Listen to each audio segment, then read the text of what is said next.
everybody, great to see you. I know that some of you have already heard me introduce myself, but I'm going to just quickly reintroduce myself. My name is Adora Spitak, and today we're going to be learning about acing your state writing assessment and beyond, which is basically a longer way of saying do well on your state test, and even better. So we're going to be talking a little bit about prompts as well as personal narrative, which I'll get into later. But first, in case you're wondering why a 13-year-old is talking to you, this is my first book. It's called Flying Fingers, Master the Tools of Learning Through the Joy of Writing. And then this is the second book that I wrote. It's called Dancing Fingers, and it's a book of poetry. So I really love to write, as you can see. And today we're going to be talking about some really easy ways to do well on your state test. And we're going to be talking about personal narrative. Now, personal narrative might sound kind of hard, but when it comes down to it, it's really a story from your own life. So let's start with, what does your face look like when you think of writing from prompts or writing for a state test?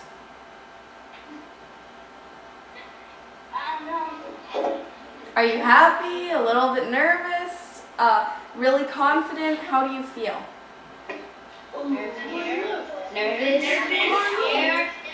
Nervous? Okay. So for those of you that are a little bit nervous out there about writing or writing from prompts, keep in mind, prompts don't have to be hard. They can be pretty easy.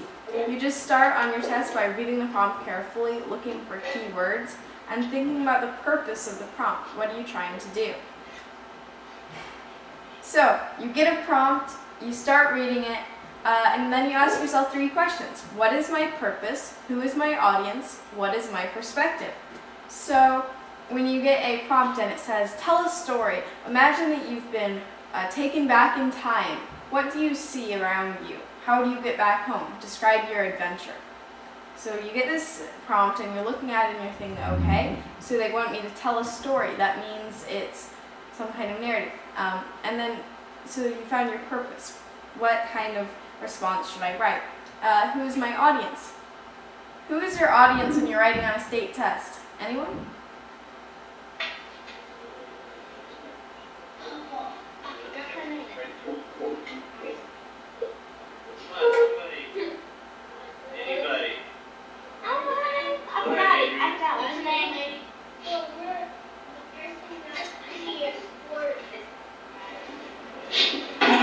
I'm sorry? The person reading your story. Exactly, the person reading your story. So that would be the people who will be judging your response or giving it a score on the state test. Now, your audience, because you don't know very much about them, you have to maybe explain some things that you would know but they might not know. So knowing your audience, even though you don't know that much about them, can be very helpful. What is my perspective? Does anyone want to tell me what perspective means?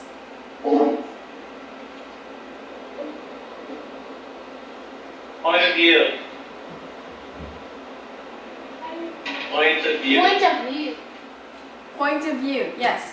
Very good. It's your point of view, where you stand on something. So for instance, if I got a prompt and it said, your school has recently decided to make all students wear uniforms. What is your point of view on this issue? How do you feel? Share your opinion and support it with convincing reasons and details. Then I might say something like, well, I'm a fan of uniforms because blank blank blank, or I'm not a fan of uniforms because of this. So by asking yourself these 3 questions, then you get to learn a lot. The first thing is, what is my purpose in writing this? Is your purpose to persuade, to inform or explain, or to entertain? So today we're going to be focusing on the narrative writing area, but I want to quickly explain what the rest of these are. Does anyone know what persuasive writing is?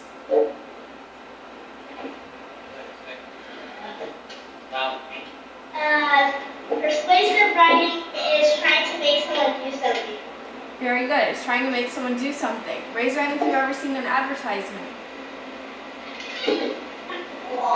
I see a lot of raised hands. Okay, so have you ever seen an advertisement? Yes. Oh, yeah. So that's probably most of you have seen an advertisement of some kind, whether it's on TV or maybe on the side of a bus or something like that. And that's a good example of people being persuasive. They're trying to get you to buy the newest cool pair of jeans or or some different kind of coffee. So persuasive writing, we see it being used not only in essays, but also in advertisements. When people are running for president or running for elected office, they're always trying to persuade you to vote for them or your parents to vote for them. So persuasive writing is used every day in some way. Now, what about expository writing? Does anyone know what expository writing is?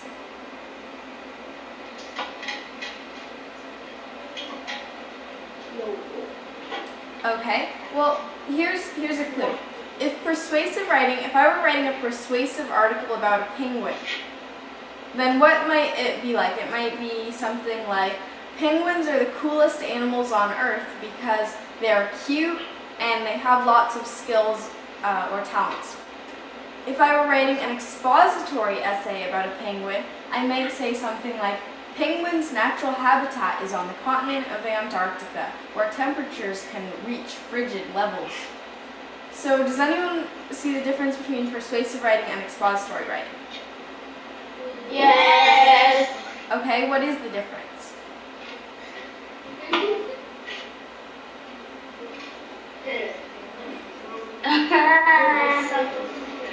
Go ahead. You got an idea, go ahead. Let's get to take the rest. Hey, she did. She got an idea. Kia, you have something to say? She raised her hand, Mr. Martin. Go ahead, Stephanie. Tell us real fast. Exactly, very good. Persuasive writing, you're trying to convince someone, you're trying to get someone to believe in your opinion. You're saying, penguins are really cool, they're the best animal, and this is why.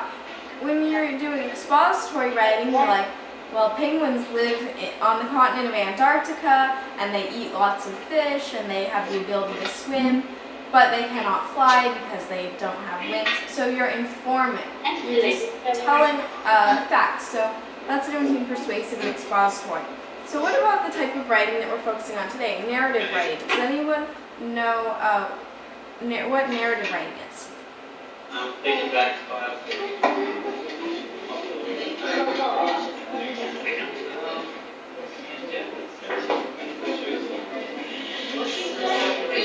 What's narrative writing? What's narrative writing? Let's get one person to tell us what narrative writing is. Something about yourself. It could be something about yourself, that would be personal narrative, but not all narratives are about you. A narrative is essentially a story. So if you've ever read a story, then you've read a narrative. Narrative writing is just where you tell a story. Okay, so we understand hopefully what persuasive, expository, and narrative writing is. You see how this, when you see advertisements, this is an example of persuasive writing or persuasive thought at work. When your teacher tells you something, or when you watch an educational video, and that's informative or expository. And when your friends tell you a funny story, or you're reading a funny book, and that would be an example of narrative. So I wanted to show you this little list. So narrative would be something like, once upon a time there lived a penguin named Walter. He loved to swim and play with other penguins. Expository would be, the penguin is a type of bird, though it doesn't have wings, it makes up for it with the ability to swim for long periods of time. And with persuasive, it would be, the penguin is the coolest animal on Earth. So persuasive, you're trying to convince somebody of something. Expository, you're trying to just share what you know. And narrative is where you're trying to tell a story or entertain. So, narrative, that's what we're going to work on. Does anyone know what a personal narrative is?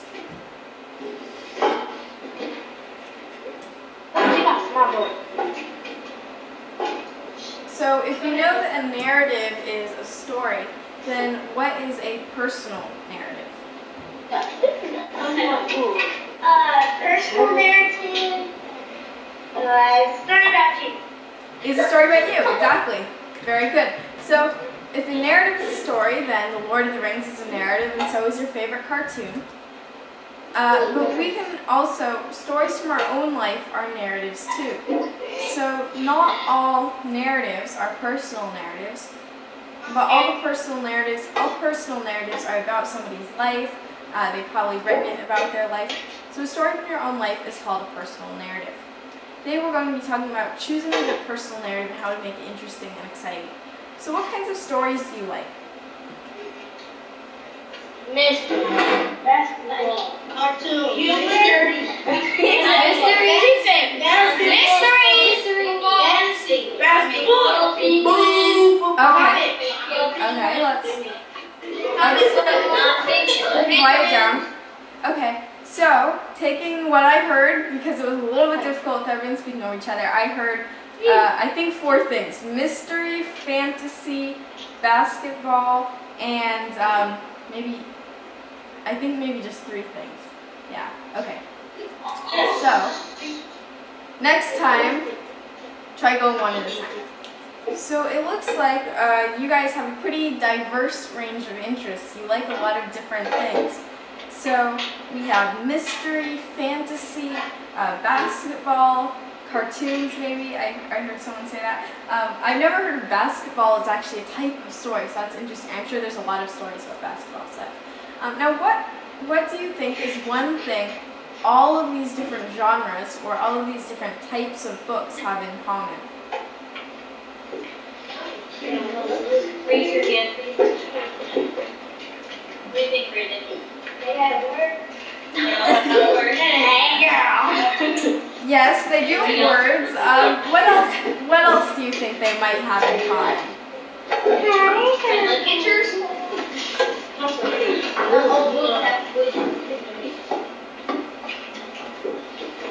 Okay, so we know that they have words in common. We know that they probably have characters in common, but there's a lot of things that are different. They're probably about different things. They are in different places. But raise your hand if your book was interesting to read. What? Okay, so think of your favorite book or your favorite type of book and raise your hand if that book is interesting to read, if it's fun to read. Okay, I see some raised hands. Now, what do you think makes a book fun to read? Jaden?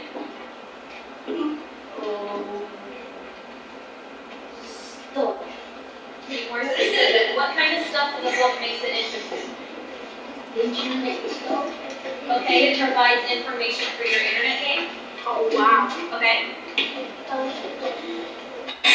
Okay, let's take it. Oh, I'm sorry. Let's take an example of.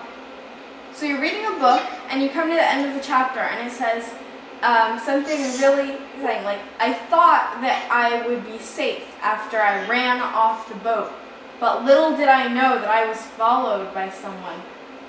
Okay, so that's sort of I know that's a really bad sentence there, but that sort of makes you want to hang on. You're like, oh, well, who's he being followed by?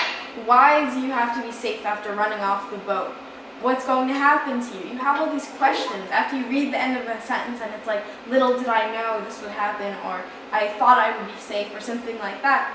And then you want to continue reading because it's really exciting. You don't know what's going to happen next. Have you ever read a story where you know every single thing that's going to happen? You open the first page and you know that on the next page this will happen, and on the page after that this will happen, and you know every single thing that will happen in the book. Have you ever read a book where you know every single thing on every single page?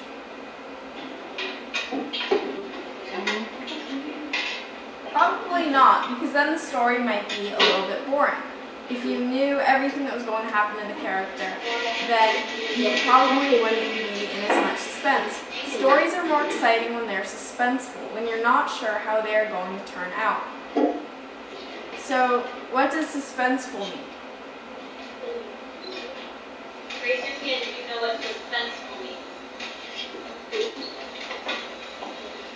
No. Any guesses? Okay, so if a story is suspenseful, you want to keep reading because it's interesting. You're not sure how. When you are not sure how it is going to turn out. Yeah, exactly. Stories are more exciting when they're suspenseful, when you are not sure how they're going to turn out. It says it right on the board. Now, can any of you remember a time in your own life when you weren't sure how things were going to turn out?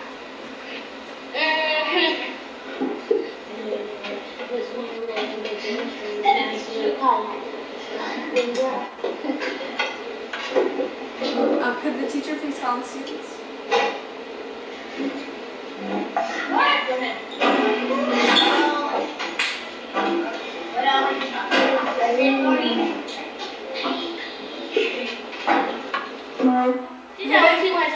Birthday party. Okay, raise your hand.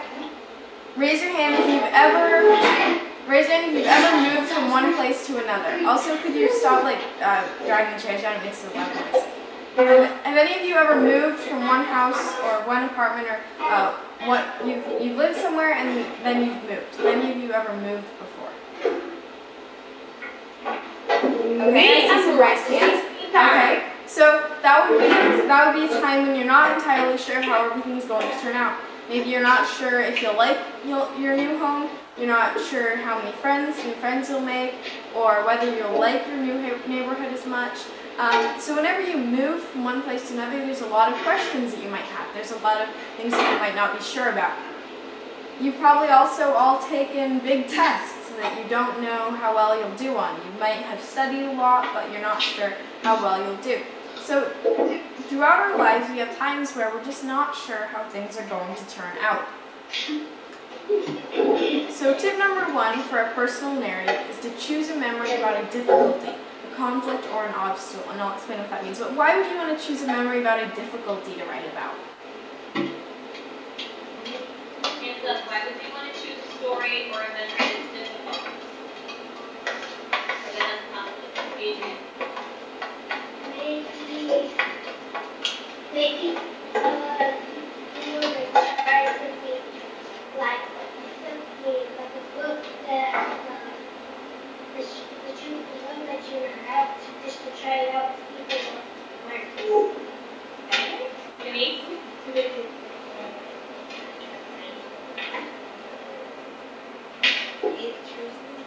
I'm sorry? Make it exciting or interesting. Exactly. Make it exciting. To make it exciting or interesting. So you've all read lots of books, I'm sure, where there have been difficulties in the books. You open up the book and a few pages in, maybe the character is living a pretty happy life. They they like their life and everything's going really well, and then suddenly something happens. Maybe they have to go in search of some really important thing, or maybe their house gets destroyed or something and they have to build a new one. Or maybe there's a big bad wolf coming after them. Or maybe an evil stepmother. Whatever the difficulty is, it makes the story interesting. You don't want to read a book where it's just once upon a time, there was a place where absolutely nothing happened and everyone was so happy, the end. Would that be that interesting? No. So when we write our own stories, we want to take that idea from the fictional stories we read, that stories are more exciting when they're about a difficulty, a time where you're not sure what's going to happen. An obstacle is anything that gets in your way.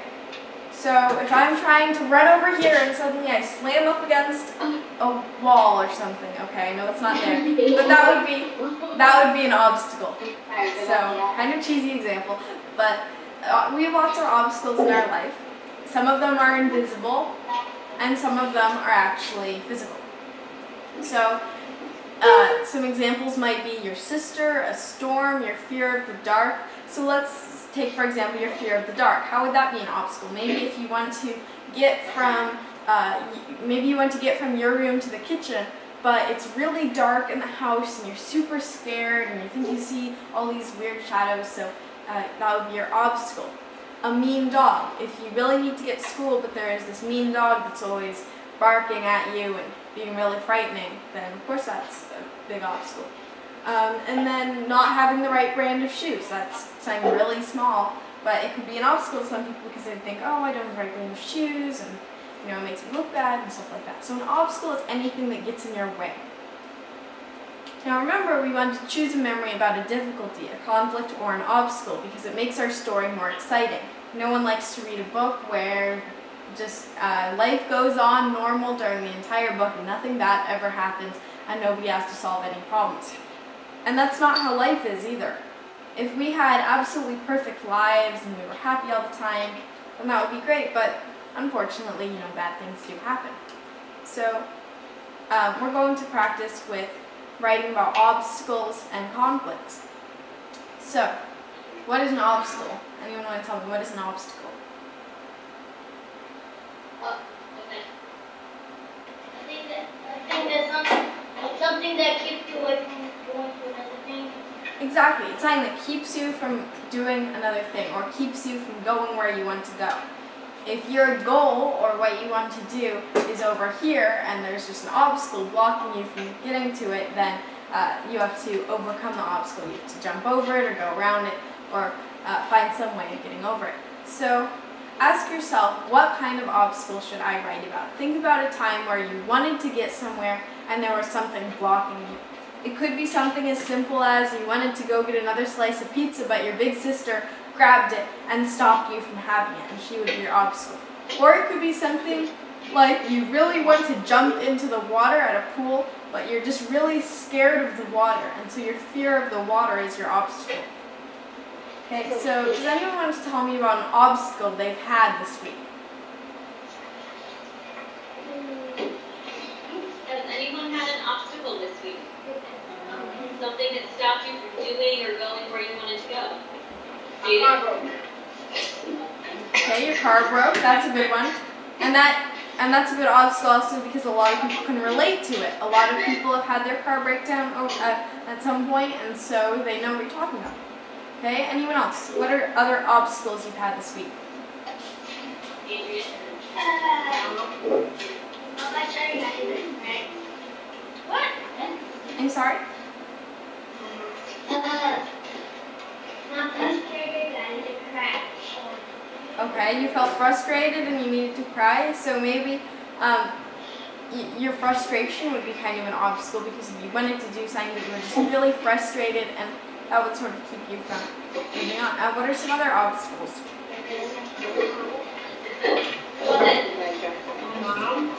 How was your mom an obstacle?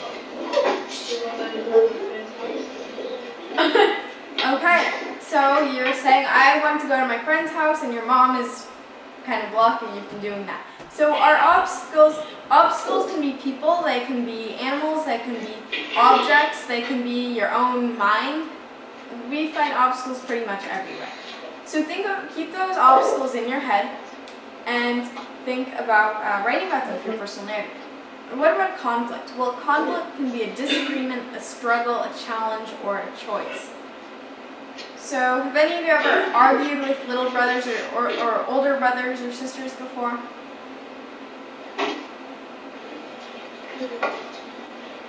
Okay, have any of you ever gotten into an argument with your siblings? I see some raised hands. Okay, your brother. So that's an example of a conflict. Any of you who have ever gotten into an argument, which you probably have some point, maybe not with your siblings, but with parents, even with friends, that would be a conflict. It could be a disagreement, a struggle, a challenge, or a choice. Conflicts can be external. Anyone know what external means? External conflict. What does that mean? For example, you could write about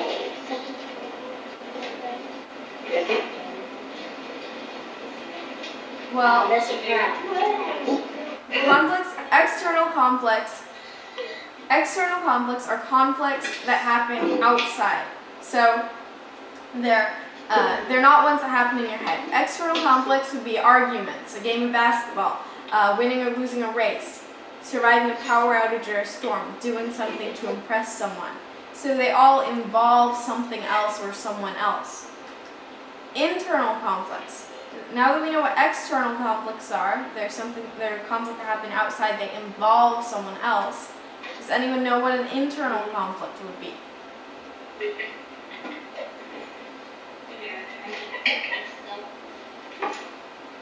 I'm sorry?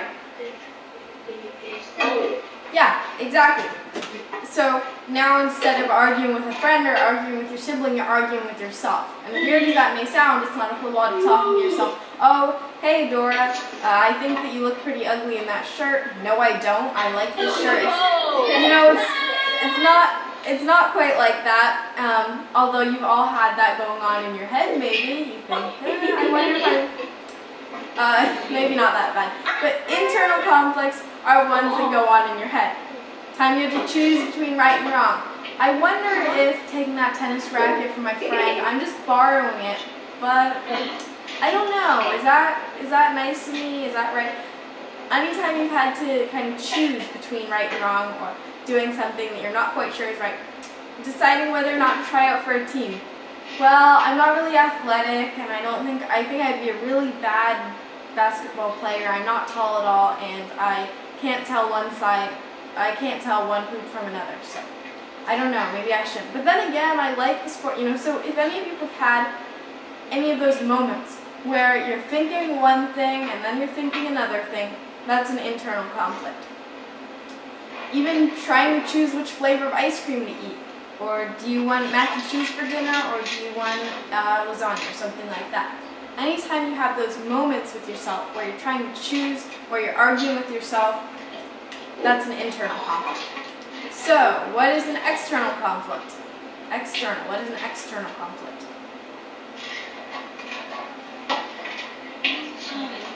Something that involves someone else.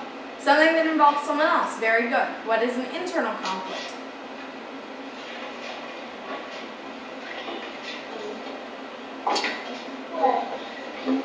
Guys, we just talked about it. If you know, raise your hand. What is an internal conflict? Go ahead.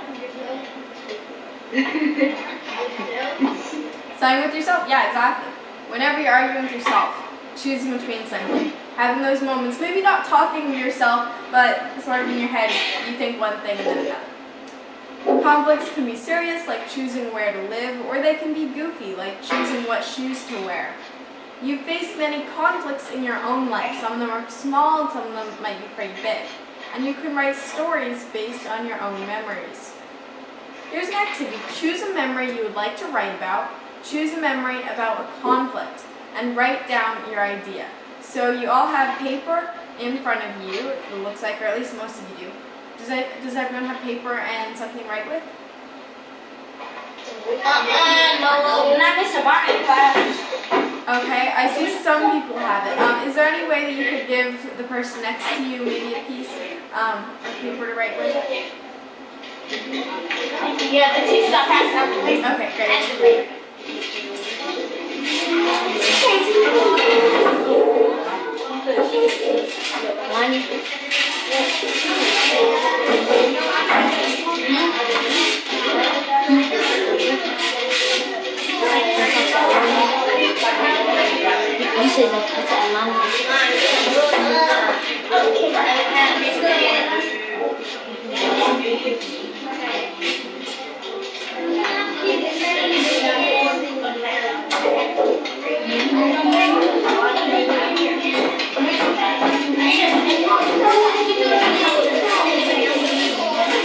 Okay, quiet down, everybody. Let's start out with Sean? No, you're not Sean. Do you want to hold these? Is that hold?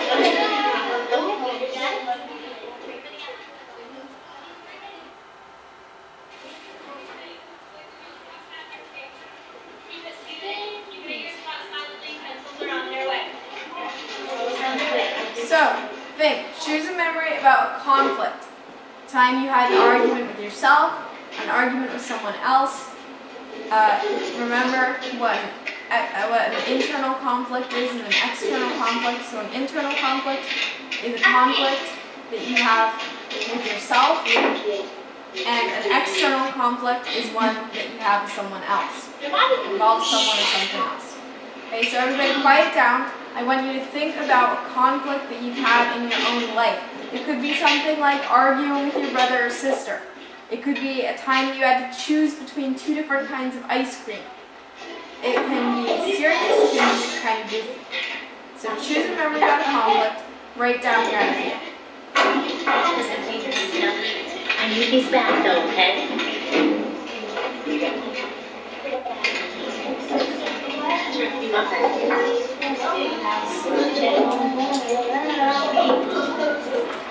Oh, where you going? Oh, I'm grabbing a piece of paper.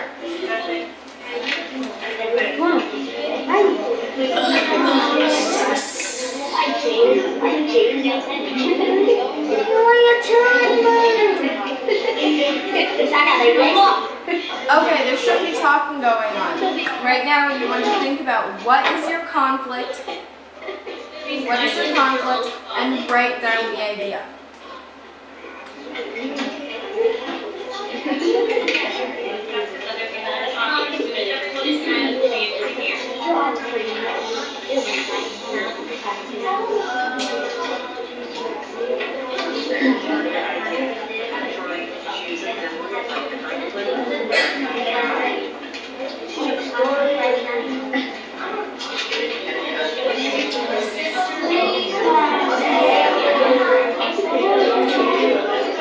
Okay, quiet down. Raise your hand.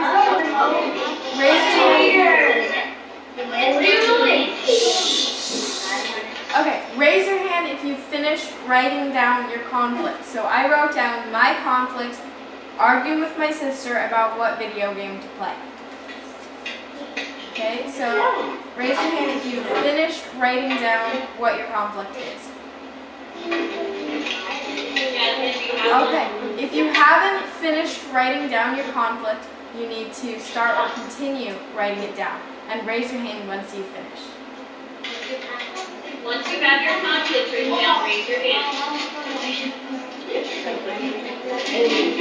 I know you finished.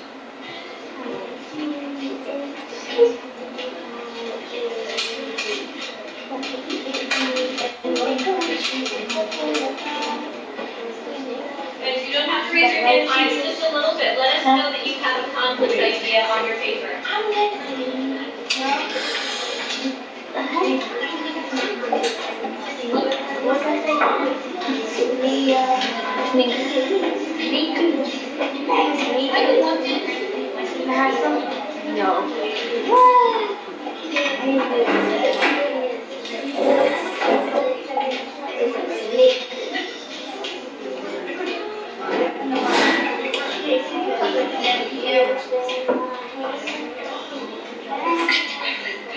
Okay, I'm hearing some conversations going on. I can actually hear some of you whispering if you're close to the microphone. So let's tune that down a little bit.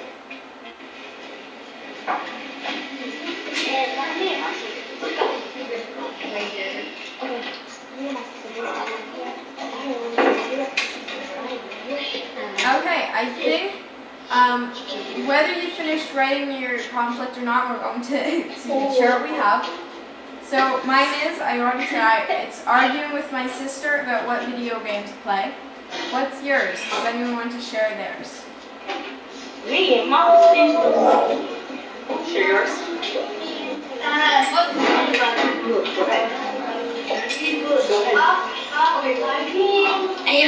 I'm sorry, I can't hear you. Everyone be quiet except for whoever's sharing their conflict. You need to be on one. Adrian, nice to meet you. Fighting with my brother playing with my nephew. Okay, so you're playing with your brother and I'm sorry? You're playing with... Fighting with my brother about playing with my nephew. Okay, fighting with your brother while playing with your nephew. Okay. What else?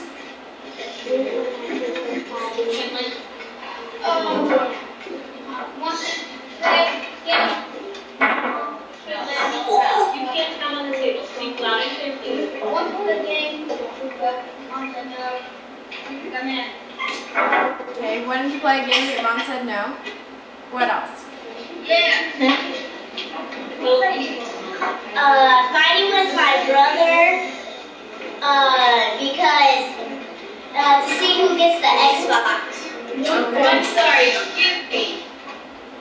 Hope is trying to speak, and our presenter is trying to hear her. And when you are whispering at your table, it makes it difficult to hear. When someone raises their hand to speak, you need to be respectful of that and be quiet.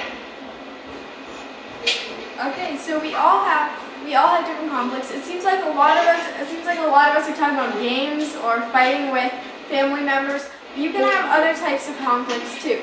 It could be a conflict about, you could have a conflict with a friend or even a conflict with your teacher. If there was a time that you did something and your teacher is saying, okay, you need to get detention or stay after school or something like that, and maybe you were arguing about that. So some of you might have even had conflicts with your teacher that you could write about in a personal narrative. You all have conflicts in your own life, and by writing about them, then you can share them and also make your personal narrative interesting. So, everyone remember what an obstacle is? Does anyone remember what an obstacle is? Raise your hand if you remember what an obstacle is. Go ahead. Something that keeps you from doing something. Something that keeps you from getting something or going where you want to go. Yes. Does anyone remember what an external conflict is?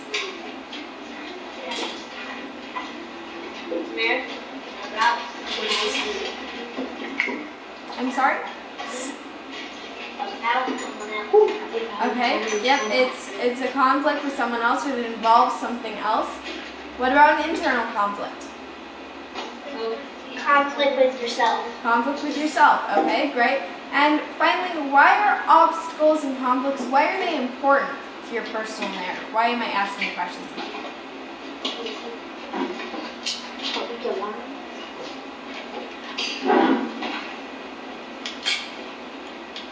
Okay, does anyone remember why we want to write about conflicts and obstacles? Why do we want to write about difficulties?